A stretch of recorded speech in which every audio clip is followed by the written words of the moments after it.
Wait யாரும் skip பண்ணாதீங்க. Just 1 minute இந்த வீடியோ பாருங்கள். என் பொண்ணு சொன்னதுக்கப்புறம் தாங்க எனக்கே நம்ம நேஷனல் ஃப்ளாகை பற்றி ஹிஸ்ட்ரி தெரிஞ்சிச்சுங்க. அதுக்கப்புறம் நான் கூகுளில் போய் செக் பண்ணி பார்க்குறேங்க, என் பொண்ணு சொன்ன மாதிரியே இருக்குதுங்க. எனக்கு அப்படியே ஷாக் ஆயிடுச்சிங்க. இந்த மாதிரி எத்தனை பேருக்கு நம்ம நேஷனல் ஃப்ளாகோட இந்த ஹிஸ்ட்ரி வந்து தெரியுங்கிறது எனக்கு கமெண்ட் பண்ணுங்கள். பட் ஆனால் எனக்கு தெரியலங்க நேஷனல் ஃப்ளாகோட ஹிஸ்ட்ரி என்னன்னு நீங்கள் பாருங்கள்.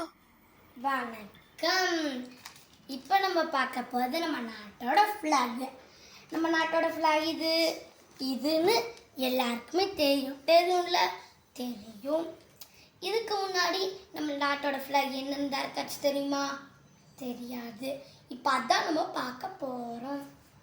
மேலே க்ரீன் கலர் இருக்கும், நடுவில் எல்லோ கலர் இருக்கும், கீழே ரெட் கலர் இருக்கும்.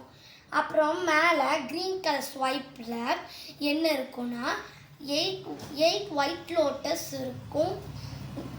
நடுவில் எல்லோ கலர் ஸ்வைப்பில் எதுவுமே இருக்காது. கீழே ரெட் கலர் ஸ்வைப்பில் என்ன இருக்குன்னா ஒரு சன், ஒரு மூணை எப்படி சொல்லுவோம் தெரியுமா? ப்ரெசன்டேஷன்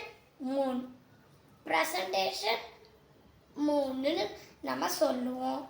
இப்போ நம்ம நாட்டோட ஃப்ளாக் என்னன்னு எல்லாருக்கும் தெரிஞ்சிருக்கும்ல. நன்றி.